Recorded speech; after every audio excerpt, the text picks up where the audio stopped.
గురువుగారు ఇప్పుడు రెగ్యులర్‌గా ఆలయానికి వెళ్తూ ఉంటారు కొందరు.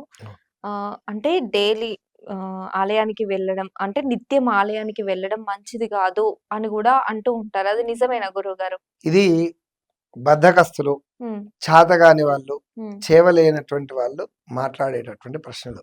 ఓకే.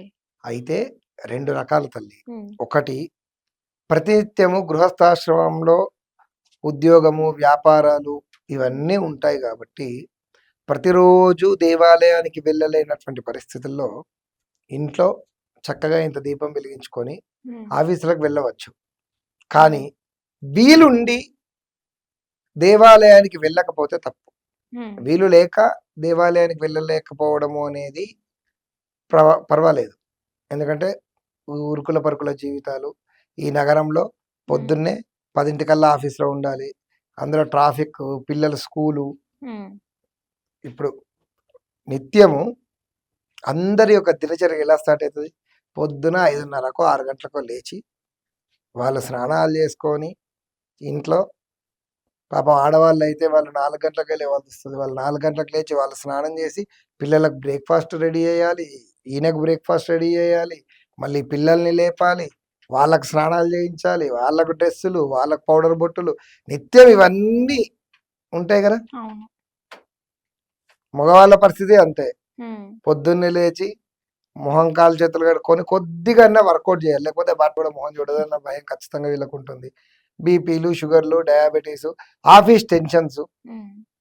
లేవగానే ఈఎంఐలు, పాలోడు, కరెంటు బిల్లు ఇవన్నీ వాడికి అవే అలారాలు లేపుతాయి హ్మ్. గృహస్థునికి. ఇన్ని టెన్షన్స్‌లలో అసలు భగవంతునికి దేవాలయానికి వెళ్ళాల్సిన అవసరం లేదు. వాడి మనసు ఎప్పుడు దేవుని తిట్టుకోవడమో, తలుచుకోవడమో జరుగుతూనే ఉంటుంది. దేవుడా ఏందిరా కష్టాలు, దేవుడా ఈ పరిస్థితి ఏందిరా దేవుడా. నీ మనసు ఎప్పుడు దేవుడి చుట్టే తిరుగుతుంది. అవును. నువ్వు ప్రతినిత్యము దేవాలయానికి వెళ్ళాల్సిన అవసరం లేదు. హ్మ్.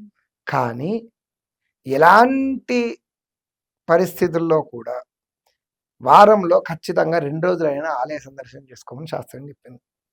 ఓకే. లేదు, అది హ్మ్. కూడా కుదరతలేదు, పర్వదినాలు, పండుగ రోజుల్లో అయినా భగవంతుడిని దర్శనం చేసుకో. హ్మ్. ఎందుకంటే నీ పరిస్థితి ఆయనకు తెలుసు కాబట్టి నీ మనస్సులో ఆయనను పెట్టుకో. హ్మ్. దేహో దేవాలయ ప్రోక్తో జీవో దేవ సనాతన త్యజేత్ అజ్ఞాన నిర్మాల్యం సోహం భావేన పూజయేత్. అంతే. నీ దేహమే దేవాలయం. హ్మ్. నీ లోపల ఉన్నటువంటి ఆత్మే భగవంతుడు. అతన్ని నీ లోపలనే దర్శించుకో.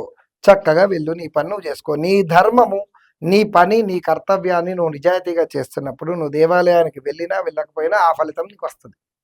ఓకే. కానీ ప్రయత్నపూర్వకంగా హ్మ్. ధర్మరక్షణ కొరకు వారంలో 2 రోజులు, లేకపోతే పర్వదినాల్లో అయినా ఖచ్చితంగా దేవాలయాలకు వెళ్ళాల్సిందే. అలా ఓకే. వెళితే నీ దేహంతో పాటు నీ దేశం బాగుంటుంది. హ్మ్. నీ దేశం బాగుంటే నీ కుటుంబం బాగుంటుంది. అవును. కనుక ఇది నీ బాధ్యత, నీ ధర్మం. ఇది నువ్వు నిర్వర్తించాలి. ఓకే గురువుగారు.